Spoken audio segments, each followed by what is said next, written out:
Assalamualaikum warahmatullahi wabarakatuh. Kami dari kelompok 1 MBS 1E Mata Kuliah Dasar-Dasar Ekonomi Islam. Saya Farid Muzaki Hasibuan akan menjelaskan materi tentang infak, sedekah, dan kalangan milenial Islam Indonesia. Saya Muhammad Hafid Kamaluddin Najah akan menjelaskan materi tentang akhlak mulia dan tanggung jawab. Saya Anindya Kisahdi Ramadhani akan menjelaskan materi tentang hedonisme dan konsumsi. Saya Indri Victoriawati akan menjelaskan materi kontrol diri dan bersyukur. Dan saya Farida Dafa Laila Safitri akan menjelaskan materi tentang kritik gaya hidup dan solusi menghadapi budaya fleksibel.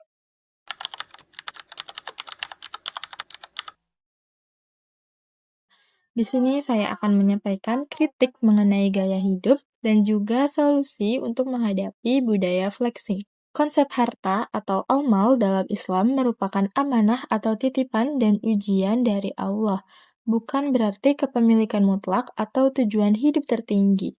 Pandangan ini memberikan landasan kuat untuk mengkritik budaya flexing atau pamer harta di media sosial yang mencerminkan gaya hidup konsumtif dan hedonisme di kalangan milenial Muslim Indonesia. Harta merupakan milik Allah Subhanahu wa Ta'ala. Prinsip fundamental dalam Islam adalah pemilik mutlak segala sesuatu di langit dan bumi, termasuk harta, adalah Allah Subhanahu wa Ta'ala. Manusia hanya diberikan hak untuk pengelolaan atau mandat atas harta tersebut untuk sementara waktu. Selanjutnya, harta merupakan amanah atau titipan yang harus dikelola dengan penuh tanggung jawab sesuai syariat. Penggunaannya harus seimbang, mencakup kebutuhan duniawi dan juga ukhrawi, serta memiliki fungsi sosial bukan sekedar untuk kepuasan pribadi. Selanjutnya, harta merupakan ujian keimanan. Kepemilikan harta merupakan ujian keimanan. Allah ingin melihat apakah manusia akan bersyukur dan menggunakan hartanya di jalan kebaikan atau justru menjadi sombong dan melampaui batas. Misalnya seperti boros atau tabzir dan berlebihan. Selanjutnya, harta merupakan bekal ibadah. Harta seharusnya menjadi sarana untuk mendekatkan diri kepada Allah atau taqarrub dan mendukung ibadah, termasuk membantu sesama yang membutuhkan. Selanjutnya, saya akan memberikan kritik terhadap budaya flexing di media sosial. Di sini saya akan menyampaikan beberapa poin mengenai budaya flexing yang identik dengan pamer kekayaan dan bertentangan dengan prinsip-prinsip Islam mengenai harta. Yang pertama yaitu penyimpangan dari tawadu atau rendah hati. Flexing didasari oleh sifat sombong atau takabur dan ingin dipuji oleh manusia, atau bisa disebut sebagai riya, yang sangat dilarang dalam Islam. Allah tidak menyukai orang yang membanggakan diri. Selanjutnya, flexing juga menimbulkan dampak sosial negatif. Perilaku ini dapat menimbulkan rasa iri, kesenjangan sosial, dan mengikis. Selain itu, dapat juga merusak mental generasi muda yang terobsesi dengan kekayaan instan. Dan yang terakhir, flexing ini bertentangan dengan etika bermedia sosial Islam.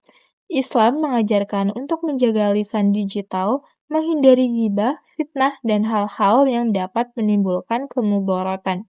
Flexing seringkali jatuh dalam kategori perbuatan yang tidak bijak dalam ruang digital. Selanjutnya, bagaimana solusi yang dapat diterapkan untuk menghadapi budaya flexing tersebut? Untuk mengatasi fenomena budaya flexing tersebut, diperlukan penguatan pemahaman dan juga penerapan nilai-nilai dalam Islam. Contohnya seperti penerapan prinsip al-iqtisad atau ekonomi moderat, yaitu menyeimbangkan konsumsi dan menghindari pemborosan atau israf dan tabzir. Fokus pada pemenuhan kebutuhan dasar dan menjauhi yang bersifat sekunder atau tersier yang berlebihan. Selanjutnya yaitu memupuk sifat qanaah atau merasa cukup. Menanamkan sifat puas dan bersyukur atas rezeki yang diberikan Allah sehingga tidak terus-menerus mengejar kesenangan duniawi yang tiada habisnya.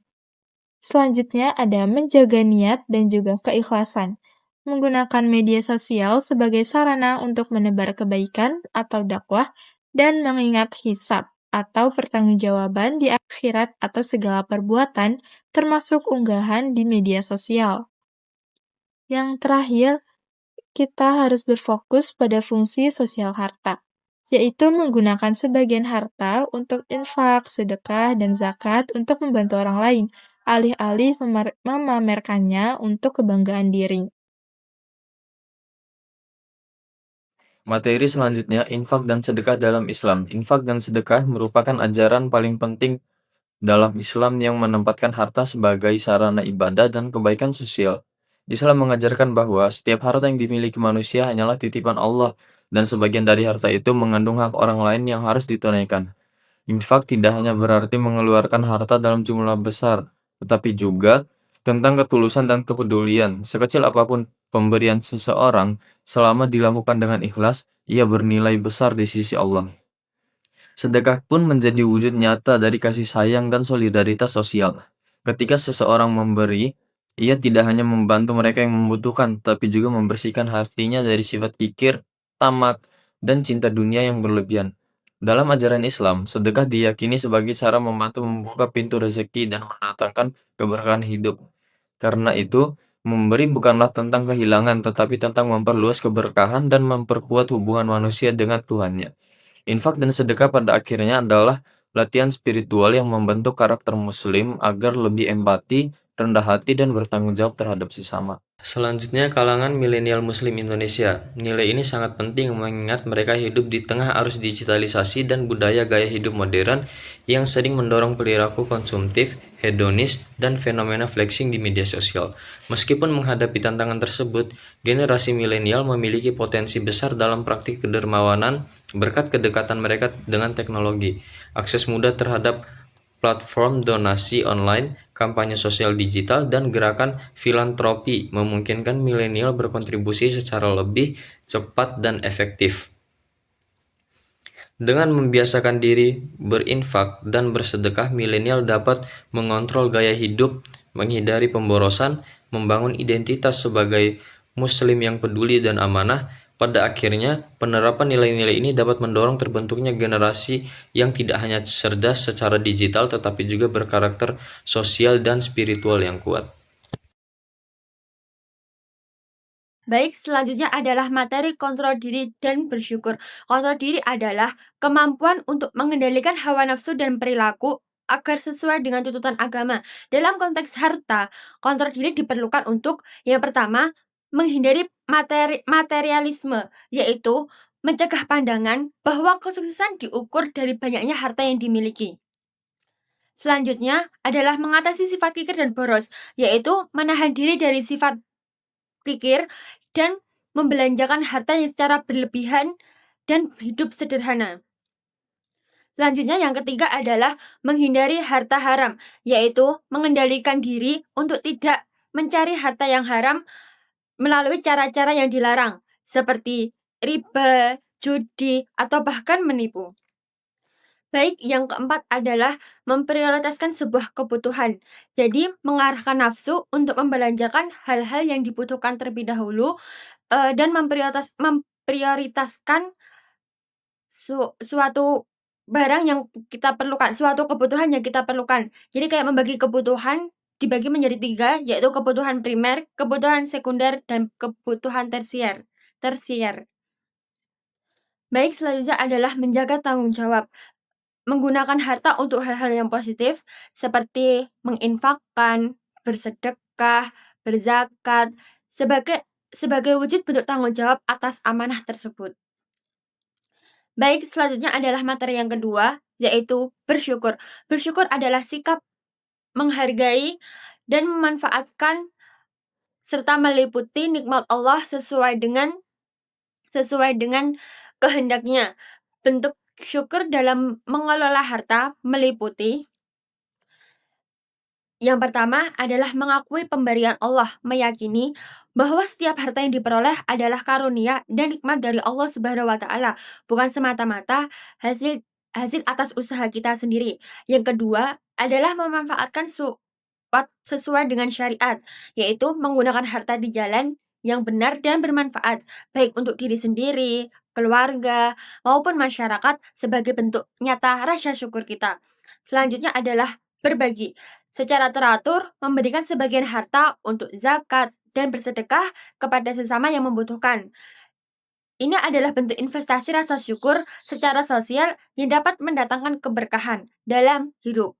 Yang terakhir adalah menjauhi sifat iri, merasa cukup dan puas dengan rezeki yang didapat, serta tidak iri terhadap kekayaan yang didapat oleh orang lain yang bisa memicu perilaku tidak terpuji. Selanjutnya adalah kesimpulan. Kesimpulan dari kontrol diri dan bersyukur adalah dua sikap fundamental yang dapat mengelola harta sebagai amanah. Kontrol diri dapat membantu seseorang untuk tetap berada di jalur yang benar, halal, dan tidak berlebihan. Sementara rasa syukur adalah mendorongnya untuk kita memanfaatkan harta secara positif dan berbagi sehingga harta tersebut menjadi penyelamat di akhirat, bukan sebagai bencana.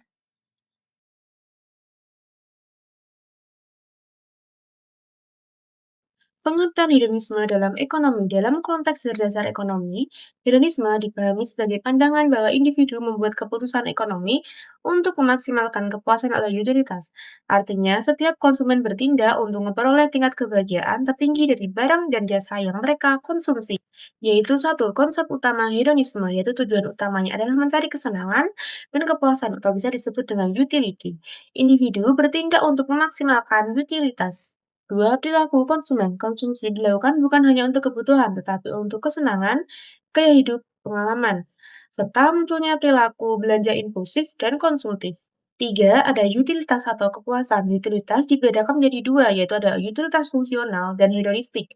Utilitas fungsional yaitu berguna secara praktis, sedangkan hedonistik ya memberi rasa senang dan hiburan.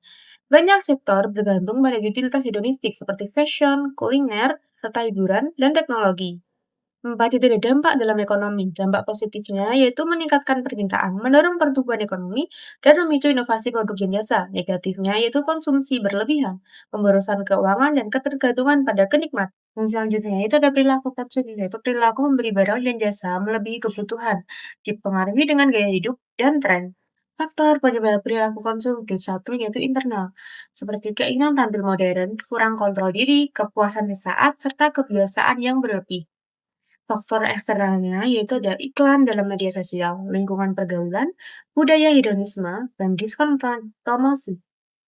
Ada beberapa dampak perilaku konsumtif, yaitu secara ekonomi individu, dampaknya yaitu pemborosan, utang meningkat, dan tidak adanya tabungan. Dampak dalam ekonomi sosialnya yaitu pembentukan pola hidup konsumtif di masyarakat, peningkatan permintaan barang non-esensial, serta ketidakseimbangan alokasi dalam pendapatan. Dampak dalam psikologisnya yaitu ketergantungan pada belanja dan kepuasan semu dan cepat hilang. Berikutnya ada cara mengatasi perilaku konsumtif yaitu 1. Membuat perencanaan keuangan atau budgeting, 2. Prioritas kebutuhan atau skala prioritas, 3. Menghindari pengaruh iklan dan FOMO, 4. Menabung dan berinvestasi, 5. Membedakan kebutuhan versus keinginan. Oke, di sini saya akan menjelaskan tentang akhlak mulia dan tanggung jawab. Di tengah perkembangan teknologi dan derasnya arus informasi, generasi milenial Muslim Indonesia menghadapi tantangan besar dalam menjaga akhlak mulia terkait sikap terhadap harta. Media sosial yang dipenuhi gaya hidup glamor, budaya pamer, dan tren konsumsi tanpa henti seringkali menjerumuskan seseorang pada perilaku hedonistik. Padahal, dalam ajaran Islam, harta bukan sekedar alat untuk memenuhi kebutuhan atau menikmati kesenangan duniawi, tetapi merupakan amanah yang kelak akan dimintai pertanggungjawaban oleh Allah Subhanahu wa Ta'ala. Amanah tersebut menuntut setiap muslim untuk bijak dalam menggunakan rezeki, menahan diri dari sifat boros, serta menghindari sikap berlebih-lebihan. Akhlak mulia tercermin ketika seseorang mampu menempatkan harta pada posisinya, bukan sebagai tujuan hidup, tetapi sebagai sarana untuk berbuat kebaikan dan menebar kebermanfaatan. Namun, realitas menunjukkan bahwa banyak milenial terjebak dalam budaya konsumtif, seperti belanja untuk gengsi, mengikuti tren demi pengakuan sosial, dan mengukur kebahagiaan melalui kepemilikan materi. Padahal, Islam mengajarkan bahwa keberkahan harta hadir melalui kejujuran, kesederhanaan, dan kepedulian sosial. Tanggung jawab seorang muslim tidak hanya berhenti pada bagaimana harta diperoleh, tetapi juga bagaimana harta tersebut digunakan. Menghabiskan penghasilan untuk hal-hal yang tidak diperlukan bukan hanya merusak kondisi finansial, tetapi juga menunjukkan lemahnya pengendalian diri dan kurangnya rasa syukur atas nikmat Allah. Di tengah fenomena ini, sangat penting bagi milenial muslim untuk menanamkan kembali nilai-nilai akhlak mulia, seperti hidup sederhana, mengutamakan kebutuhan daripada keinginan, serta mengingat bahwa setiap rupiah adalah titipan yang harus dipertanggungjawabkan. Menggunakan harta untuk hal-hal produktif, seperti membantu sesama dan berinvestasi dalam pendidikan, serta kebaikan akan membawa dampak lebih besar dibanding membeli barang demi pencitraan di dunia maya. Pada akhirnya, kritik terhadap gaya hidup konsumtif dan hedonis bukanlah tentang melarang kesenangan, tetapi tentang mengembalikan kesadaran bahwa harta adalah amanah. Generasi milenial Muslim Indonesia perlu kembali pada spirit akhlak mulia, memanfaatkan harta secara bijaksana, menahan diri dari pemborosan, dan menjadikan keberlimpahan sebagai kesempatan untuk menebar kebaikan. Dengan begitu, harta bukan lagi menjadi alat untuk mengejar validasi sosial, tetapi menjadi sarana mendekatkan diri kepada Allah dan meraih keberkahan hidup. Baik, sekian dari kami. Terima kasih sudah menonton. Semoga bermanfaat. Wassalamualaikum warahmatullahi wabarakatuh.